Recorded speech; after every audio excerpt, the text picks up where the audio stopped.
Blog Talk Radio.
Hello and welcome to episode 147 of Songs of Selah here on 17 Numa Radio. Thank you for tuning in this evening. I'm your host, Scott Thomas Outler, and it is Monday, May the 31st, 2021. I hope everyone's new week is kicking off on a high note. Coming up in the next segment, I'll be joined by tonight's guest, Zoe Brooks. She'll be coming on the show to talk about her new poetry collection, Owl Unbound, which is available now through Indigo Dreams Publishing. I'm looking forward to speaking with Zoe about her creative process and what subjects she tackled in the new book, as well as hearing a selection of her poems. And I'd like to say thank you to Isabel Kenyon at Fly on the Wall Press for setting up tonight's interview. So stay tuned for a conversation with Zoe Brooks coming up in just a bit. And in the meantime, please be sure to subscribe to the channel while you're listening here tonight. And if you're interested in checking out past episodes of Songs of Selah, they can be found in the archive at 17numa.com. I'd like to start tonight's episode off with a quote from the Gospel of Thomas found in the Gnostic texts.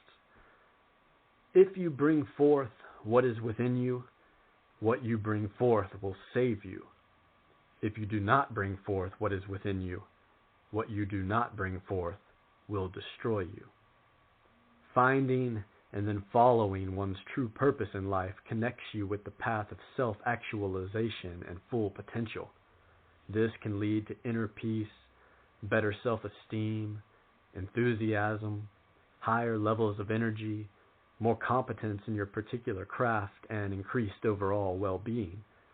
But to deny one's path and suppress what longs to be called forth from your spirit can lead to bitterness, resentment, frustration, depression, despair, apathy, nihilism, and dissatisfaction with life. So the underlying message and theme of such an idea is that each of us has our own unique gifts to present to the world. I encourage everyone to find the craft in life that brings you joy, hone that skill as best you can, and then shine outwardly like a radiantly burning sun. What the quote means to me on a personal note basically boils down to two paths that run parallel through my life. The first involves living in a way that seeks to cultivate the highest levels of health on every level, mentally, emotionally, physically, and spiritually, while also working to establish the strongest possible relationships with God, family, friends, and the inner self. Where the path of health is concerned, I've reached a point recently where I can finally say that I've fully regained the state of awakened consciousness I was in back in 2010 through the early months of 2012. That period of time was by far the best phase of my entire life. I fell off of that mountain peak, however, and went into a downward spiral back at the time that I've been working my way out of to one degree or another ever since. Once reaching that alignment with what I like to call the Holy Spirit vibration, nothing I've done since has been able to match it, including times that have involved personal accomplishments and even generally good stages of peace and well-being. No matter how good I might have felt during certain phases, the simple fact of the matter was that none of it could measure up to what I'd experienced in the past. But now, 9 years later, I can confidently declare that I'm officially back in the groove. My mood has become increasingly better and better over the past 6 months, starting with last year's holiday season. That's due in large part to the creative inspiration that accompanied working on my forthcoming collaborative book, Evermore, which was written with my co-author, Mihaila Melnick, and that book is set to be released this summer. But even more so, in the past month and a half, I feel elevated even further, and I'm so thankful to be on solid footing along this path once again. I'm currently 130 days into a daily meditation practice, and yesterday I achieved my personal best session so far, which lasted an hour and 31 minutes. It's been a beautiful experience waking up before the birds and hearing their first chirp of the morning eventually progress into a full-throated chorus that welcomes in the rising sun. And I'm now on day 40 of a daily juicing habit, which has helped to cleanse, flush, detoxify, alkalize, purify, and regenerate my organs, glands, and tissue at the cellular level.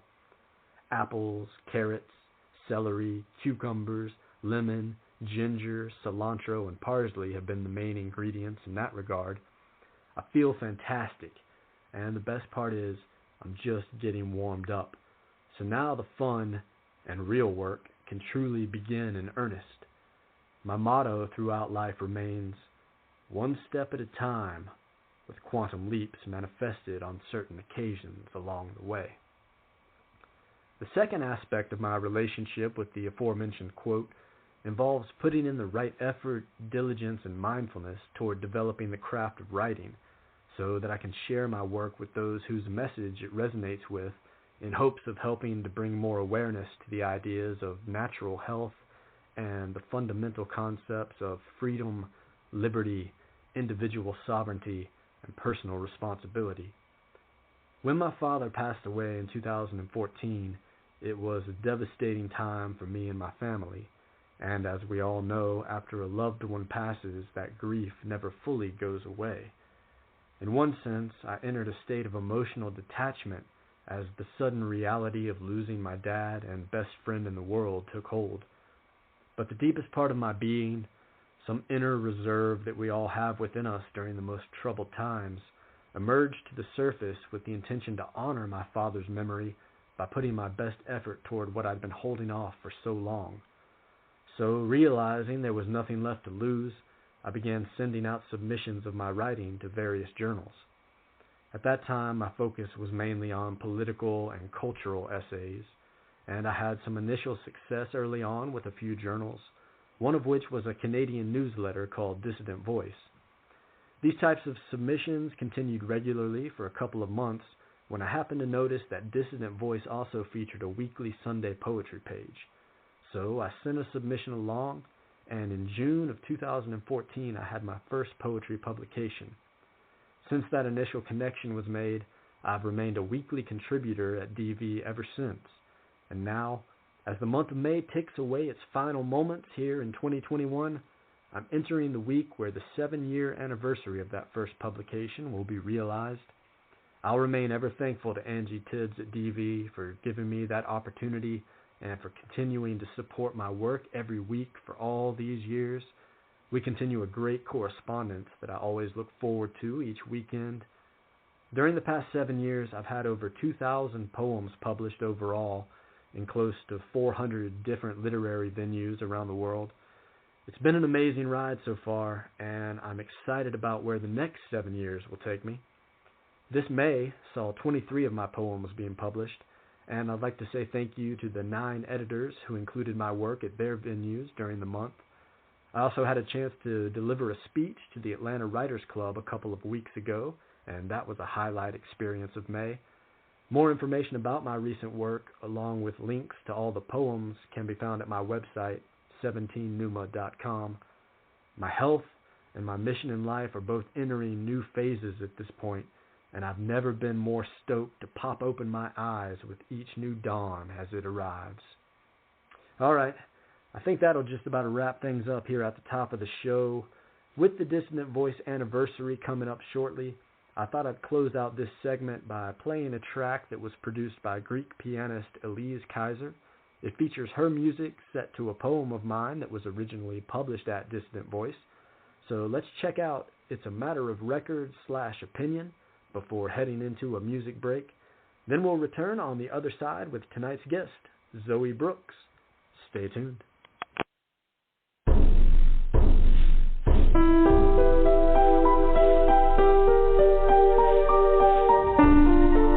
Tell me something meaningful and make sure I believe it before you double down my debts.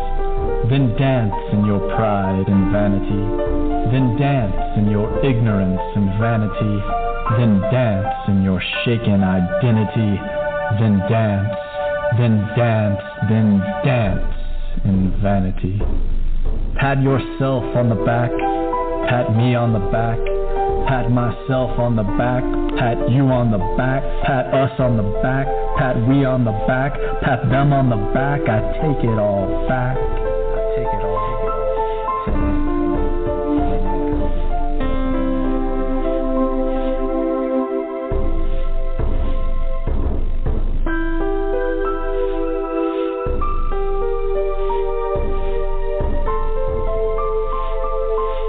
There are ghosts in the system, ghosts in the visions, ghosts in the world, ghosts in your pores, ghosts pouring out.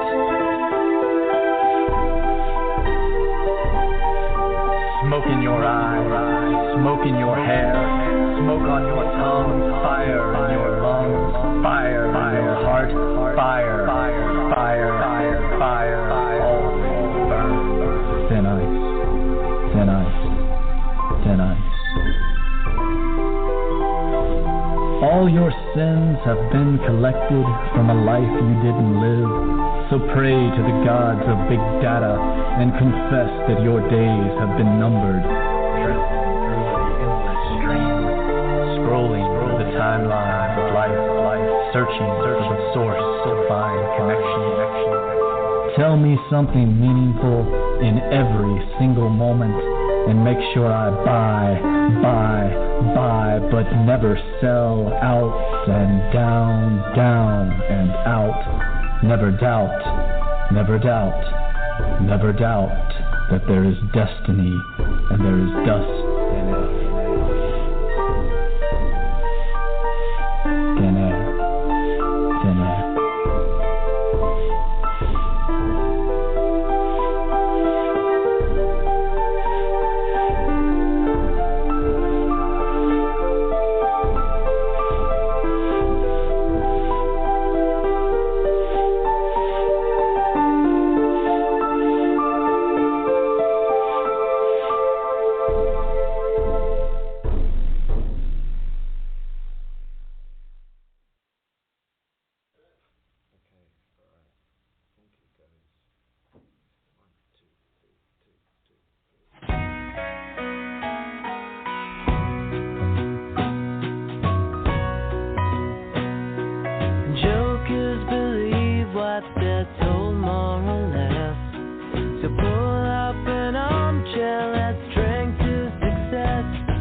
but everyone knows what they wish they had said.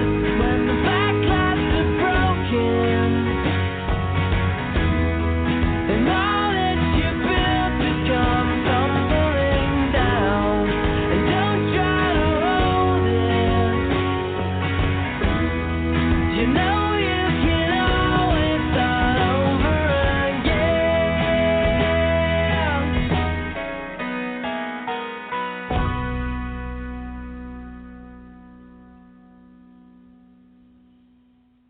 Welcome back to Songs of Selah. If there's anyone interested in appearing as a guest on a future episode, please feel free to get in contact with me via email at 17numa@gmail.com or reach out on Facebook, Instagram, or Twitter, and I'd be more than happy to get you set up for an interview coming up in the weeks and months ahead. Tonight's guest, Zoe Brooks, worked with disadvantaged communities in London and East Oxford before returning to her native Gloucestershire to write and grow vegetables. Zoe has been widely published in print and online magazines and appeared in the anthology Grandchildren of Albion.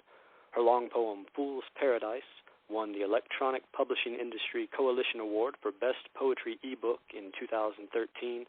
Her latest collection, Owl Unbound, is available now from Indigo Dreams Publishing, and there's a link to that in the show description. Zoe, thanks so much for joining the show tonight. How are you? I'm very well, thank you. Glad to hear it. So congratulations on the new book. Had a chance to read it here recently, and really enjoyed your work, and so I'm excited to get a chance to talk about that here tonight. To start off, can you tell us a little bit about yourself, maybe give some background information, how you got involved in poetry originally, and where that love for the craft came from?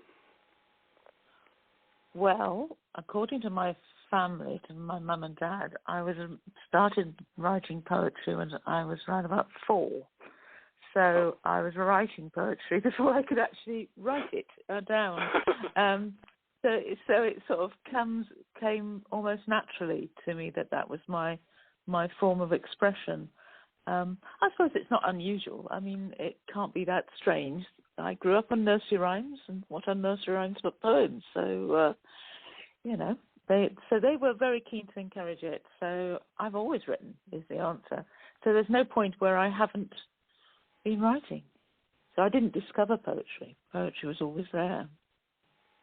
And but I was very lucky. I was picked up on by a teacher of mine when I was in my junior school, and I was sort of 8 when I met her, and she noticed that I had a talent and encouraged it. So not only was I had an interest, but she actually pointed me in various directions and encouraged me. And when I went to senior school, I followed her to an art centre that she'd set up, and joined a poetry group there, where I was with young people who were much older than me, and I was expected to hold my own in the discussions and all the rest of it. So it was great. I mean, I love poetry, and my parents had always, ever since they saw that I was interested, they bought me poetry books. I mean, of course, the first poetry books you got is nursery rhyme, and then you get A.A. Milne, Now We Are 6, and all that sort of thing. But they also got me anthologies and things like that. We weren't a particularly bookish family, but they loved poetry, and we had one bookcase, and there was one shelf dedicated to poetry on it. So I grew up on all sorts of any poetry book that was on that bookshelf. So so basically, by the time I was 13, I started getting published, and I was in an anthology when I was 13, and it just seemed natural to me to be like that. And I carried on writing, and I was pretty successful in my 20s, and published in an anthology called Grandchildren of Albion, which is sort of the best of the sort of up-and-coming young poets in Britain. And then things ground to a halt. so, but as it does, life intervened, and motherhood and career and all the demands that happen. I was still writing a bit, but I wasn't publishing. I lost confidence, and so it was not until I was still writing stuff, and I published the Fool's Paradise book, and then about back in 2016, I had a heart attack, and I lost my father at the same time, and I just thought, this is ridiculous, Zoe. This is what you're meant to be. This is your star. This is what you should be following.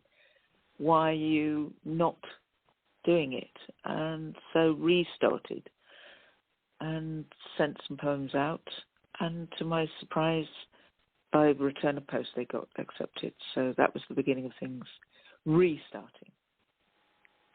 The reignition. So you had mentioned the mentor that helped you and encouraged you early on, and I noticed in your book it was dedicated to Elizabeth Webster. Is that who you're talking about? That's the person. Yeah, yes, the best teacher. Yeah, she was an amazing teacher. She had a philosophy which was for the whole art centre that I belonged to, which was everyone is someone.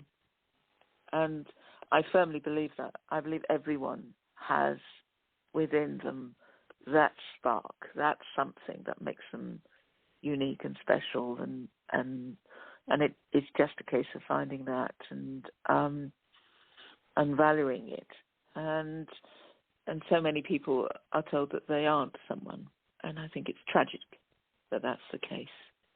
And so she died a few years ago.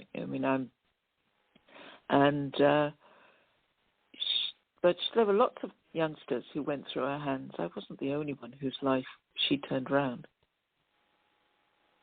Amazing woman. Important. Amazing. So important to have those people in your life that do help condition the mind to that state of belief and encouragement. So absolutely. You had that with her and a good family, it sounds like, that set you off on that right course. So yeah. During the years that you had to sort of set things aside and go on with other aspects of your life, such as raising a family, as you mentioned, was the idea of writing still there in the back of your mind, tugging at you during that time? And then when you did have that reignition, how did that process catch you? Well, yes, it never entirely left me. I was writing. I'm not somebody who. Having been a sort of instinctive writer when I was younger. You have to be when you're 4, don't you? I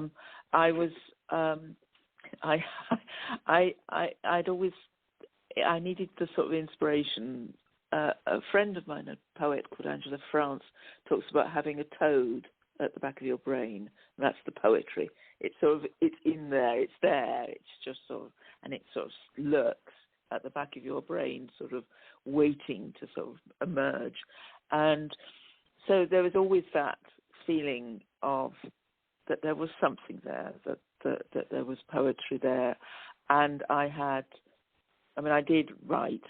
What I tended to do was I had these sort of splurges of writing. So I wouldn't write, and then for years, and then suddenly there would be it just come out big way. For example, The Fool's Paradise was like that. It came out in a matter of sort of white hot. But that doesn't mean that it hadn't been there for years. These things, I find that my poems have to sort of stew. They have to be. I'll be picking up stuff and seeing things, and I wouldn't necessarily consciously say that that's a poem, but it sits in the subconscious, and the subconscious lets it sort of simmer away, and then serendipity brings another image in, and it sort of works together until there comes a point where one writes it down. So what happened 3 years ago was this a realization that I was going to, as much as anything, it was about beginning to start putting the poetry back out into the world and performing it, which I love now, but at the time I was terrified, and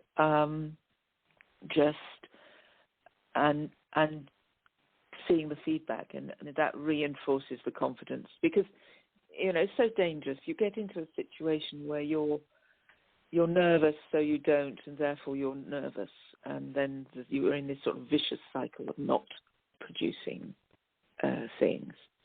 And of course, once you start, then all those years of experience, all those years of images, all those years of potential subject matter are still sitting there. They're still there in your brain, somewhere hidden, waiting to come out. And one of the things that was very important for me was I have a relationship with the Czech Republic. A friend of mine was a Czech emigre to Britain and went back in the when the sort of Berlin Wall came down after the Velvet Revolution, and she invited me over there, and she loved my poetry and wanted me to write more, and she's saying, come here because it's very poetic. And I acquired a little house over there, not so little actually, it was a bit of a ruin, and I went there to sort of start writing. And I didn't write poetry. I wrote prose. I wrote some novels, and I also wrote a blog. And the blog writing was itself in many ways quite poetical. And at the moment, I'm writing a whole series of poems about the Czech Republic and my relationship with it.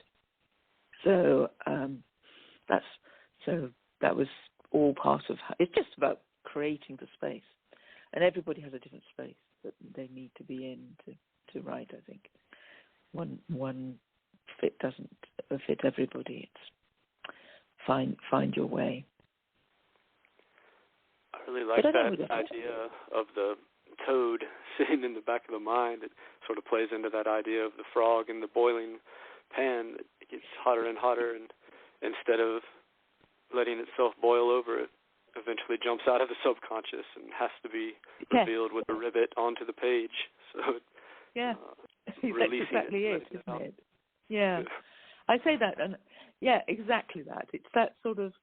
I mean, Anna Akhmatova, the great Russian poet, used to say that that her poetry started as a rhythm. It didn't start as words; it started as a rhythm, and she would try very hard not to write things down and not to do it until the poem overwhelmed her and she had to get it out. And there's something to be said for that, because I think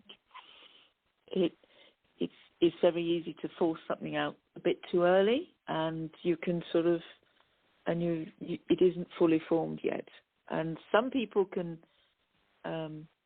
are the type of people that will really work at it and craft it, and others are working it, and I'm working on it in my head. And so by the time something comes out, it's actually pretty well formed. Giving it that time to gestate in the mind before releasing it. And as you said, everyone does have their unique way of going about the craft. What are your general processes, and when it comes to writing, do you have any specific rituals and routines or habits that you abide by?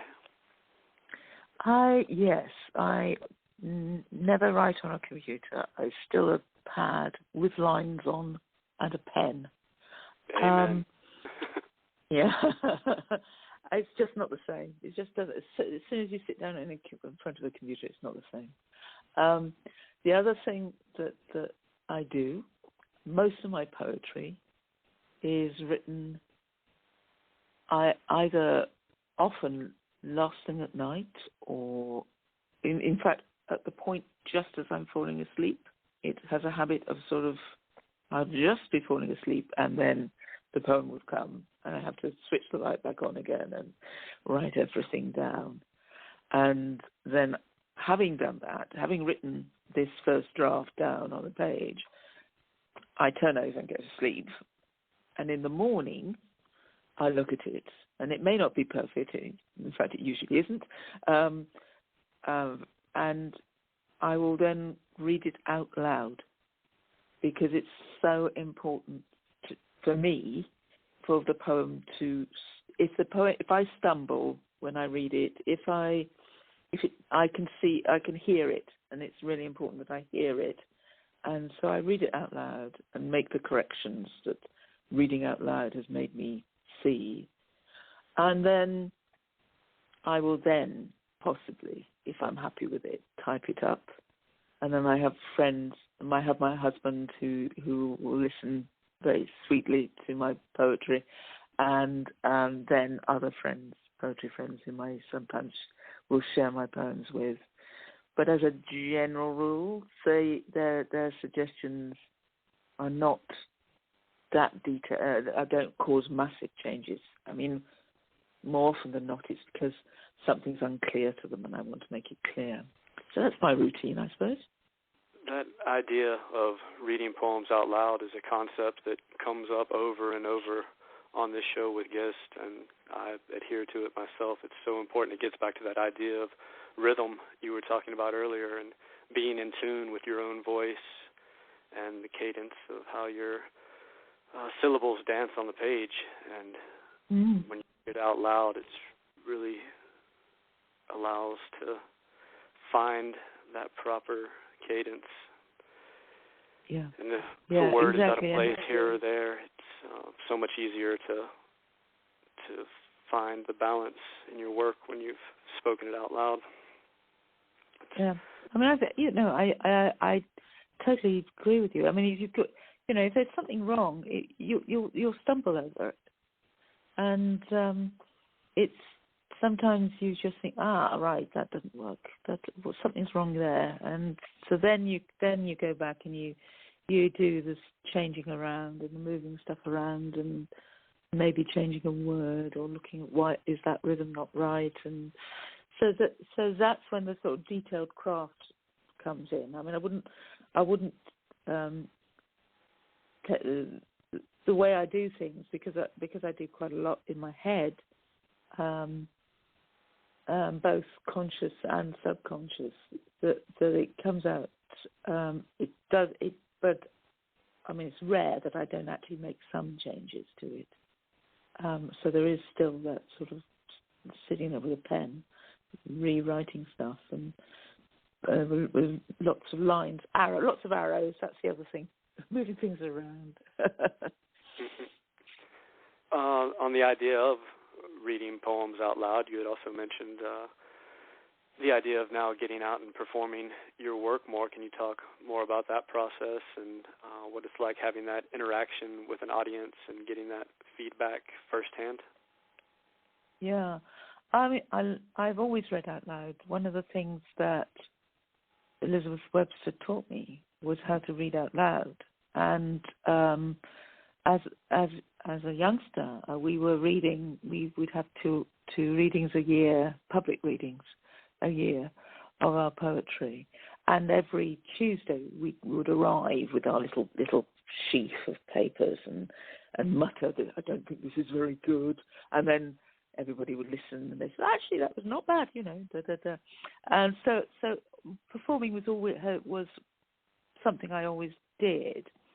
And I love it. And it's partly because a poem also exists. I mean, I'm talking about where it exists. It exists in the subconscious. It exists at the front of the brain, and it exists on the page and when you read it. But it does also exist in that space between you and the audience, and it has it can take on a dynamic that you're unaware of once you're working with an audience, and it's really interesting to see how that happens. And there's something the best thing to be told by somebody after you've read something and say, who comes up and says, that poem meant something to me. That there's a number of poems in the book which are deeply personal, but I would hope that they have a universality. So what I really would, I suppose my aim as a poet, I don't particularly want to be, lauded or anything like that. I just like to have a few poems. More than a few would be nice, but a few poems, or just one poem that survives me, that means enough to people that they turn to it, and that it is because there are these poems that you see in anthologies regularly, and you don't know who this poet is, but they always have this 1 or 2, 3 poems which somehow speak through to the ages. And I think that is what makes performing to an audience so important, because that's when you get that sense of what is connecting and what isn't connecting. And I did this. I really started going poetry-wise in beginning of 2019 was when I really started reading again. And of course, I had a year of it, and then what happens? COVID, Right. And suddenly all the poetry, live poetry, the person-to-person poetry stopped. But the online Zooming has just completely opened everything up again, and that is really quite exciting. To be talking to yourself, to be talking to perform to people from around the world, or to perform to some, and to hear poets from all around the world. And we are a community that is currently existing virtually, and I've made lots of good friends that way. So that's really exciting. And when you actually are reading on Zoom or whatever, you are actually really, really close to that person, because you see their face, they see you as you perform in a way that you don't from the back of a room, So it swings and roundabouts. I thought it was, this time last year, I thought, oh gosh, this is a disaster. My book's coming out, I won't be able to sell it. It's going to be, I was relying on performing quite a lot. Oh no, and actually, it's been good. It's been good. And there is something unique compared to reading words on a page, as having the actual sound and that vibration that can resonate with the audience leaves a lasting imprint much more. So it's great that you've been able to make the best of this situation and find that community out there. It is very expansive, especially with all the internet venues in this modern age. So you talked about the idea of writing a poem down at night, and obviously owls associated with the night. How are you related to the owls? Do they have a particular significance to you?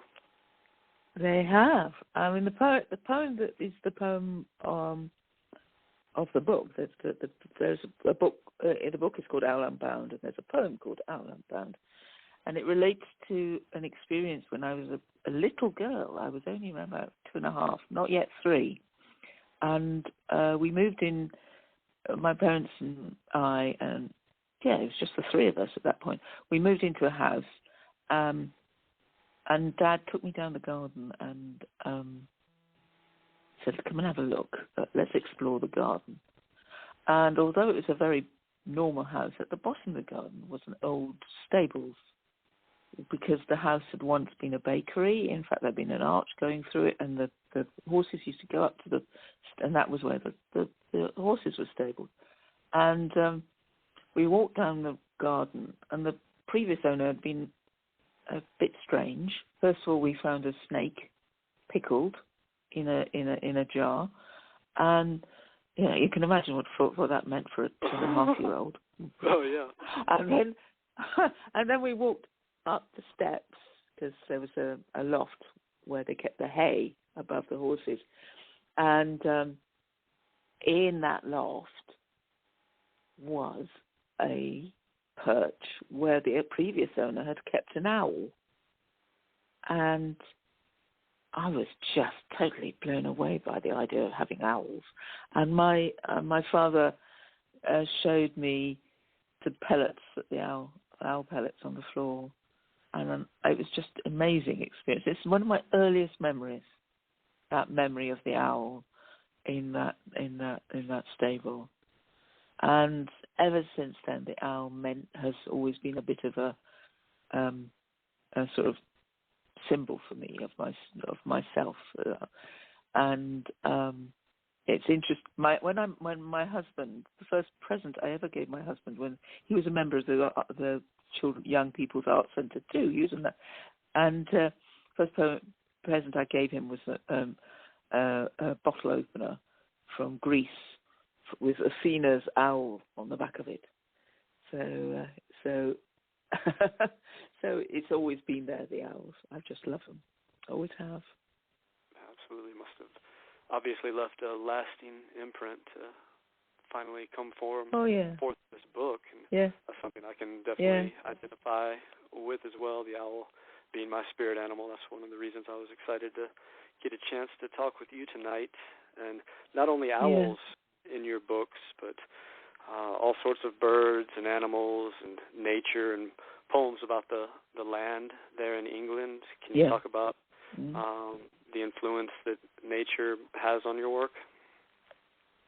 Massive. I mean, I'm a country girl. My family are certainly on my mother's side of the family are local. I live in Gloucestershire, which some of your listeners might know as the Cotswolds, which is a particularly beautiful part of England. And I grew up, and my mother was a country girl too, and she took me for walks. And I was little, very small again. I was a very small child. And Mum used to take me, and she would point to things, and that we'd look for flowers and things like that, and rocks. And she would say, "Look at that, Zoe. Look at that branch. Look at that root. What do you think it looks like?" "Oh, I think it looks like a dragon, Mummy." "Ah, yes, I think you're right. I think it's a dragon." And my mother used to do this all the time. She was sort of saying to us, "You know, do you see this natural plant or stone or whatever? Do you see that? Do you see something within this?" And she trained, not only that, which is a wonderful training for a poet, she's just teaching me metaphor. It's brilliant. But also, she was also teaching. I was learning nature, and she was she'd grown up on a farm. Her dad was a farm worker. He didn't own the farm, and he worked very hard and died young, and so did my uncle. But I grew up with that knowledge of nature, and it surprises me because I've got only the other day I was with a poet who just didn't know certain things about the countryside that I know, and I tend to forget that a lot of people don't know it, and in the same depth that I was taught it by my mother particularly, and by my own fascination in nature. Being grounded, being really, I think one of the reasons I was able to rediscover poetry was because I came home. I was in London, and I did write in London, but recently I've come home and I'm in the countryside. I'm in the places I know very well indeed, and I think that's really important to me. Coming back to where those seeds were originally planted. Yeah. So yeah. With and owl, there's quite a lot of. Yeah. Sorry, go ahead. There's quite a lot of. Yeah, there's quite a lot of. There's quite a lot of nostalgia. I don't think nostalgia is not the right word. memories in the book, in the collection, which I think, as a 63-year-old woman, I'm allowed to have. Absolutely, going all the way back to 2.5 years old. I think that's wonderful, bringing it full circle and getting it out into the world. And with Owl Unbound, how did you wind up with Indigo Dreams Publishing? Well, I'd seen some of their books in the Poetry Library in London. And they were out on display, and I was looking at them, and I thought, this seems to be a good place for me because there is this love of nature in there. That's, there's some publishers in Britain that are not so interested in that sort of thing. Indigo Dreams have a real love of nature, and that comes through. And they also have 3 journals, and again, those journals have at least one of those journals has a very strong nature focus. So that was there. So that seemed to be the right place for me. And then also there was a poet friend of mine who was with them, and she said, you should really think of applying to them. And somebody who was giving me a bit of, then another person says, you really should apply to Indigo Dreams. I went, well, I think I'll take the hint. So I did. And and I didn't have very long because I had to put it together very quickly because I was up against a deadline for submissions to them, and did it and thought, well, maybe, and of course it got accepted and got published. But I'm very happy to be with them. Fantastic. And as I said, I really enjoyed reading the collection. And here, as we approach the end of the show, I'd like to turn the stage over to you if you have a selection that you'd like to share with us. Yes, why not? I thought I'd do a poem about my mother. This is, my mother died in 2019, and this is a poem about her. It's called The Gypsies in the Room. It is the unstitching of the mind, we tell ourselves, watching as she slips further from us, like an old purse, the lining opening to reveal lost coins. Morphine and dementia see the gypsies in the room, silent in a row. The ancestors come to greet her, we joke, to watch over the journey we cannot take with her, not yet, anyway. The coins jingle, crossing the palm of the ferryman. And I thought I might also read a poem called Somerset Beach, which seems appropriate. Somerset is a county to the south of Gloucestershire, and it's got a coastline. And there's a wonderful beach there where you can collect ammonites. And this is called Somerset Beach. A mist curls where sandstone cliffs, born of deserts, meet the cold wash of the Atlantic. The tide reveals plates of grey lias, stacked stone books slipping into pools, where oyster catchers pick at the slate sheets, searching for winkles among ammonites. Time slips here, too. It coils like the fossils, a fractal spiral, endless and returning. Take the path from the beach, past the shale kiln with ivy smoking from the chimney, past the tea shop couched in a chantry's broken walls. Do not pause. You will be lost here, a grain of sand in a galaxy. There you go. Very nice. Would you be willing to do a request? Yeah. Okay.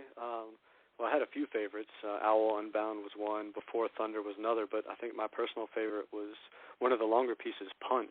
Would you mind reading that? Yeah, no problem. Now that's very different. Very different. Let me pull it up. What page is that, by the way? I don't have it in front of me at the moment, but yeah, I did Hold enjoy on. the satirical Yeah, well, the story. nature of that one. Yes, it is. It is satirical. The story of that is that I was working in London, page 24. I was working in London, and my first job was with Covent Garden Community Theatre. And Covent Garden Community Theatre was a satirical puppetry theatre based in Covent Garden, as you'd guess, left wing. And I was so I was rather surprised when my feminist socialist boss turned around to me and said, "We want you to run Punch and Judy Festival." And because at the time people said Punch is so violent and it's sexist and blah blah blah. And she said, "No, he's more than that." And so it's really political. So actually, it's quite interesting coming back to that. There were about 200 Punch professors performing, and looking at it, I don't know what the collective noun is for Punch professors. It's probably a chaos for Punch professors. Anyway, so this is Punch. In the beginning, when God rested from his labors, Adam took a knife and cut down a young elm. This was his first act of destruction, and Adam smiled at the sap in it and saw that it was good. Adam took again the knife and carved in his own image a wife-beater and a layabout, a preserver of sausages and a counter of bodies. Then, as Adam sat outside the closed gates of Eden, just for the hell of it, he gave his creation a stick to beat the devil with. Punch sat at the window, watching the street below. In the hot September night, he heard windows breaking and the crash of stones on riot shields. A bottle landed beside him, empty. A waste, if ever he saw one. He decided to join the fun and took up his long stick. "If you can't join 'em, beat 'em," said Punch. Punch was fed up. He had damp rot in both legs and woodworm in his nose. Worse still, him downstairs had very cold hands. He switched on the television, which had fallen from a broken shop window. "Theatre is dead," said Punch. "I will enter the movies. Death Wish 5 and Bloodlust 3. That's the life for me." "You're too old," said Judy. "Then I'll enter politics," said Punch. Punch stood on a ladder, trying to paint the town red. Above him, the policeman and the bailiff, the hangman and the devil stood on his fingers and ground them flat. Punch wanted to take his long stick and knock them down. But that was just a show, something to feed the stupid crowds. It was different here. So he stood on Judy's fingers instead and beat the baby, and he said, "That's the way to do it." The policeman and the bailiff watched amused. "They'll get the bastard sometime. No need now." Punch screamed abuse, and the people laughed at him. The louder he shouted, the more they laughed. After the show, he sat on a bench in the dim light of the booth. Beside him, in a glass of gin, sat his voice, slightly stained. Piece of bent tin bound like a wound by a reed of cloth. Punch took up his big stick and smashed the glass. He wanted to bellow like a bull, but his own voice lay there laughing. There you go. Bravo. Appreciate that. Great performance. Thank you. All right, I think we have time for a couple of more. If you Okay. Right. So, how about, I think we ought to have Owl Unbound, don't you think? Sounds That right. would be good. Yeah, we've been talking about it, so we might as well have it. Owl Unbound, page 34. There we go.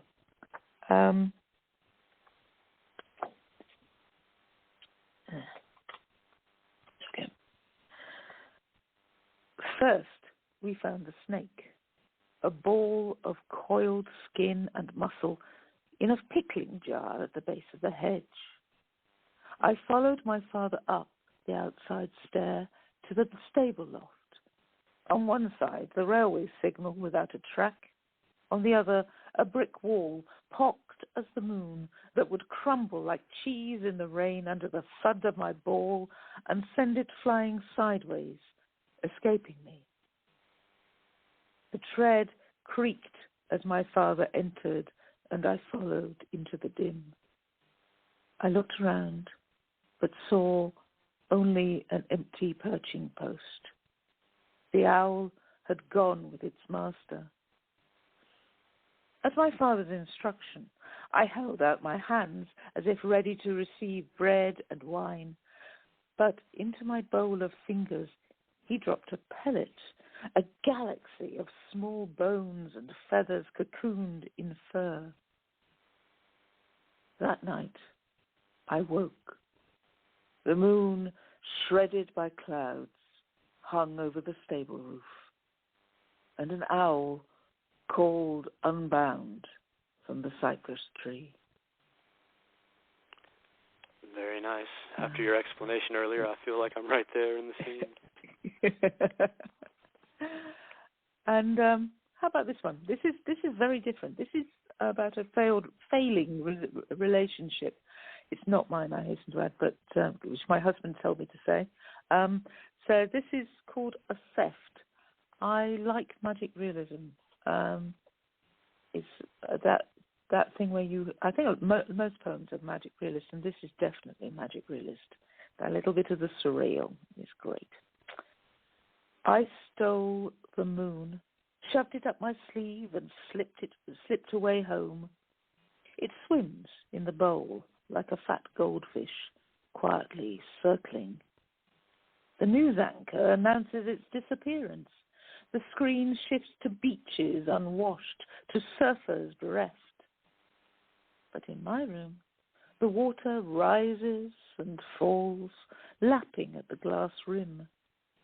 And I feel the tide of blood rush in my veins. You look up at the screen and then away again. You do not see the light flooding the room, nor the moths battering the window. I stole the moon for you, but you did not even notice. There you go. Fantastic work. We're coming right to the end of the show here, Zoe. I want to thank you so much for coming on and sharing with us and telling us about your story. Really enjoyed it. And any final words you'd like to leave with people and where they can find your new collection? Yeah. Well, if they send me an email, would be not a bad thing to do. And my email is zoe.brooks@googlemail.com. And I have a few books, and I'll sign them and send them to people. So if they are interested, to get in touch with me that way. Otherwise, I think it's Amazon and Indigo Dreams, but you've got Indigo Dreams up on your site anyway. And I think the message is it's never too late to finally pursue your dream and your calling. And so if people have been putting off the writing and sending those poems out, do it. You can still do it, even at 63. Hear, hear, and I'm glad that passion was reignited in you, and congratulations on the collection. Wonderful work. Thank you very much. It's been great. Nice chatting to you. You as well, and have a great June ahead. I'll be out in the garden. Yeah, getting my hands dirty. Very nice. I'll come back another time and we'll talk about that as well. Yeah, brilliant. Okay.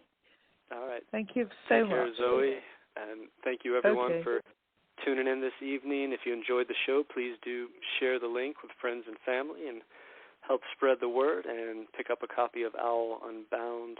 Send Zoe an email or check out the link in the show description box. We'll be here next Monday at 8 p.m. Eastern. Until then, Selah.